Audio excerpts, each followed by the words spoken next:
नमस्कार मराठी मंडळी। अचानक मुख्यमंत्री उपमुख्यमंत्री यांचा अयोध्या दौरा रद्द। तर याबाबत सविस्तर जाणून घेण्यासाठी व्हिडिओ पूर्ण पहा आणि जर आपल्या चॅनलला अजून सबस्क्राइब केले नसेल तर लगेच सबस्क्राइब करून घ्या। अयोध्येतील राम मंदिरात श्रीरामाच्या मूर्तीची प्राणप्रतिष्ठेसाठी श्रीराम जन्मभूमी ट्रस्टने देशभरातील अनेक मान्यवरांना, केंद्रीय मंत्री, विविध राज्यांचे मुख्यमंत्री, कारसेवक, उद्योगपती, क्रिकेटपटू, कलाकार, साधू संतांना या कार्यक्रमाचे निमंत्रण दिलेले आहे। महाराष्ट्राचे मुख्यमंत्री एकनाथ शिंदे, उपमुख्यमंत्री अजित पवार, देवेंद्र फडणवीस यांना देखील या कार्यक्रमाचे निमंत्रण पाठवण्यात आले आहे। परंतु महाराष्ट्राचे मुख्यमंत्री आणि उपमुख्यमंत्री या सोहळ्याला जाणार नाहीत। एकनाथ शिंदे आणि अजित पवार या दोघांनी स्पष्ट केले आहे की आम्ही आज अयोध्याला जाणार होतो, परंतु आज केवळ आम्ही जाण्याऐवजी काही दिवसांनी संपूर्ण मंत्रिमंडळ घेऊन अयोध्याला जाणार आहोत। दरम्यान मराठा आरक्षणासाठी लढणारे मनोज जरांगे पाटील राज्य सरकार विरोधात आक्रमक झाले आहेत।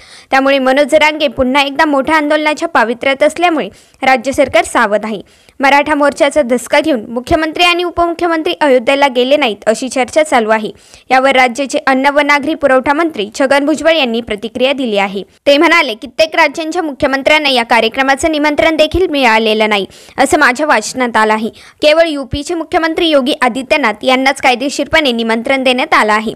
त्यामुळे या अफवांना काही अर्थ नाही असंही छगन भुजबळ म्हणाले। तर याबाबत आपले मत नक्कीच कमेंटमध्ये सांगा आणि व्हिडिओ पाहिल्याबद्दल धन्यवाद।